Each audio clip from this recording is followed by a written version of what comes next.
Hello అండి, అందరికీ నమస్తే. ఓడియన్ కిచెన్స్కి స్వాగతం అండి. ఈరోజు వీడియో ఏంటంటే కొర్ర అన్నంతో పులిహోర చేస్తున్నానండి. మీరు కూడా ఒకసారి ఇలా ట్రై చేయండి. టేస్ట్ అయితే చాలా బాగుంటుంది. ఫస్ట్ అయితే ఒక కప్పు కొర్ర తీసుకొని నానబెట్టండి. ఒక 3 అవర్స్ అయినా నానబెట్టి తర్వాత ఒక కప్పు కొర్రలకి 1.5 కప్పు వాటర్ పోసుకొని అన్నం వండి పక్కన పెట్టేసుకోండి.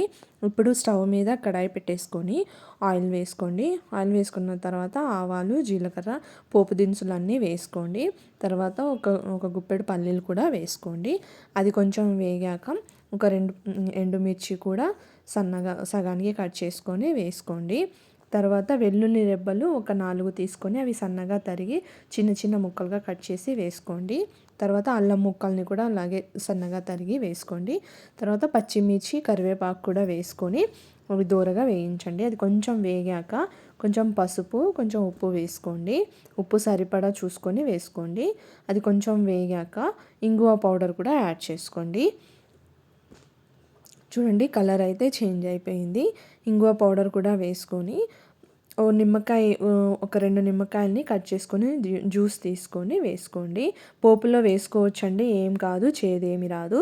వేసుకున్న తర్వాత ఒక నిమిషం అని తిప్పేసుకున్న తర్వాత మనం అన్నం వండి పక్కన పెట్టుకున్నాం కదా, అన్నాన్ని పొడిగా చేసుకొని ఈ పోపులో కలిపేసుకోవాలండి. అంతే అండి, ఎంతో ఈజీగా టేస్టీగా కొర్రతో పులిహోర రెడీ అయిపోయింది.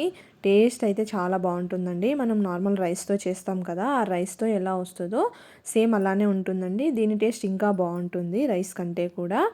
ఒకసారి మీరు కూడా ఇలా ట్రై చేయండి. వీడియోలో చూపించిన విధంగా అయితే ట్రై చేయండి. టేస్ట్ అయితే చాలా బాగా వస్తుంది. పొడి పొడిగా చూడండి ఎంత కలర్ఫుల్గా కనిపిస్తుందో, చూస్తుంటేనే ఎప్పుడెప్పుడు తినాలి అనిపిస్తుంది.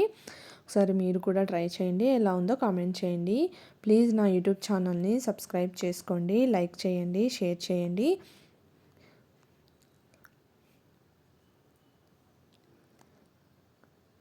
చాలా బాగుంటుందండి పొడి పొడిగా కొర్ర అన్నంతో పులిహోర. వీడియో నచ్చితే లైక్ చేయండి. Thanks for watching.